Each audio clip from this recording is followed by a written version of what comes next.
I'll present the paper. Tom is here also. Laura is teaching right now. Sad that she couldn't make it, but with us in spirit. This talk examines two concepts of stasis within the contemporary political imaginary. The first, which we call political stasis, refers to a period of severe civil strife and factional conflict. The second, which we call rhetorical stasis, refers to both a precondition of public argument and a stock issue serving as a basis for final judgment. After tracing the history of each sense of stasis, we suggest connections between the two traditions through the late modern practice of polarizing rhetorical style. Polarizing style uses the trope of paradiastole to reframe vice as virtue and virtue as vice, and depends upon an antagonistic economy of desire in which conspiracy, hoax, and blood libel function as the basic topoi for representing one's enemy. The first conception of stasis we examine comes from political history, specifically of civil war in ancient Greece. Before proceeding, it's helpful to consider the etymology of the word stasis. Derived from the verb histemi, to stand, the word denotes position. As bodily posture, stasis played a role in the agonistic vocabularies of athletic contest and warfare. Stasis referred to the moment when two wrestlers would lock each other up in a stance that neither could easily break, as well as the charge of opposing military forces on level ground. Paradoxically, stasis represents both immobility and the capacity for radical change. The concept of political stasis builds from a metaphoric move from the physical position of standing to the social position of having a standpoint. This expands to include the people who share that standpoint, and so we often translate stasis as faction. Such a faction was not a party working through established institutional processes, but rather a revolutionary group. Pluralized stases referred to competing factions, and eventually the singular stasis could refer to the conflict itself, the state of civil war.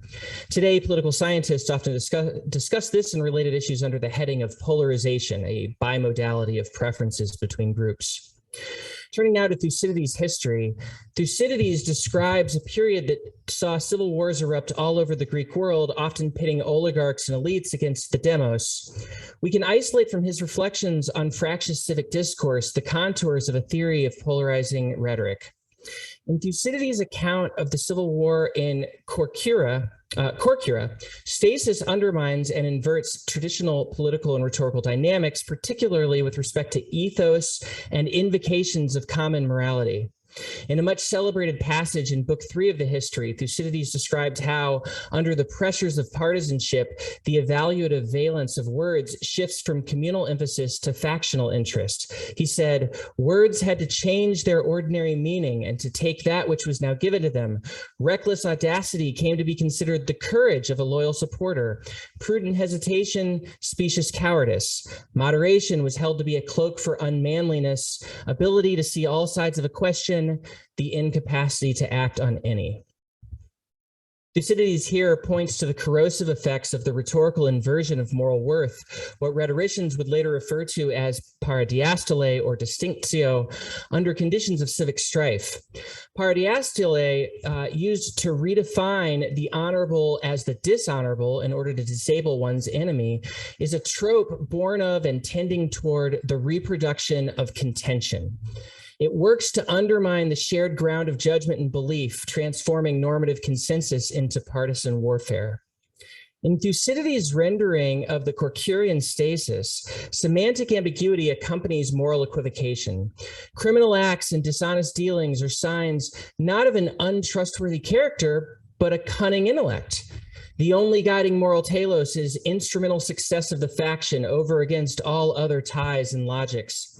Compromise is neither sought nor desired. Extremism is valued. Moderation and centrism despised.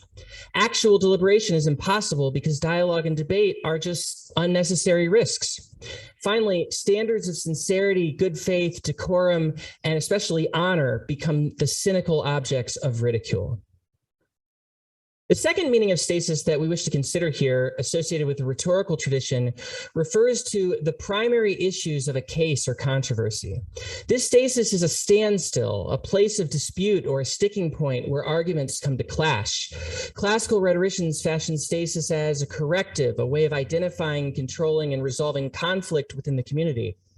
The rhetorical theory of stasis from Hermogenes through Cicero to the present day has largely concerned the division and subdivision of disputable questions, classifying arguments according to the underlying structure of the dispute that each involves. Hermogenes provides us with 4 types of questions: those of fact or inference, definition or interpretation, nature or value, finally action or procedure. So first, did something happen? If so, what happened? And once we know what to call it, how should we feel about it? And knowing that, what should we do about it? The taking up of later questions presupposes resolution of earlier ones. Subsequent rhetoricians created more divisions and subdivisions, resulting in rich and complicated taxonomies of disputable questions, which are quite interesting, but beyond the scope of this talk. What is relevant to this present discussion, however, is the fact that in any public controversy, some arguments are disputable and some are not. And for those that are disputable, their resolution depends upon some sort of prior consensus. Hermogenes divides political questions into synestota, for which stasis can be found, and asystata, which lacks stasis and can't be argued. Systatic questions have a clear matter to be judged, about which arguments exist that are both logically coherent and potentially persuasive, and for which exists an audience capable of coming to a judgment. We can refer to stasis points as expressions of contestation. Stasis points emerge in the public sphere through what are perceived as efforts of persuasion in the shape of strikes, picketing, protests, and other forms of engagement. The judicial process follows a similar logic while managing to domesticate clash with procedural regularity. In democracies, policy deliberation stems from the articulation of issues. Customarily, modern cases for preserving, extending, or overturning the status quo become debated in terms of needs, causes, plans, and outcomes. In democracies, the frame of contestation is ontic. The point of clash or stasis becomes a standpoint to be channeled in institutional systems of mediation and adjudication designed to resolve disputes with the help of evidentiary tools. When points of conflict emerge and fester outside the domestic constitutional order, they tend to be viewed as standoffs, according to the ontological framework of antagonism. Stasis then has a twin face. On the one hand, stasis presents a way of organizing clash presented for the judgment of elite or public audiences. On the other, in policies directed to attenuated situations of the polis, stasis becomes conflict, risking the comedy of governance. While the two senses of stasis are loosely related etymologically, we suggest a specific connection in the context of polarizing argument, a style that emerges as a dominant rhetorical form during civil strife as opposing factions share diminishing common symbolic space. Polarizing style is an assemblage of trope, twists of mind, expression, and motivation that spur connection and change. Ad hominem becomes a key topos. Dialectical proposition becomes a fallacy. In a world in which images have saturated our political imagination, as Chiara Bodici reminded us yesterday, the challenge is securing attention, which feeds off novelty and prompts aggressive speculation. The spectacle of disinformation risks lives and welfare for self-promotion and power, damages political institutions, and goads voter suppression and violence.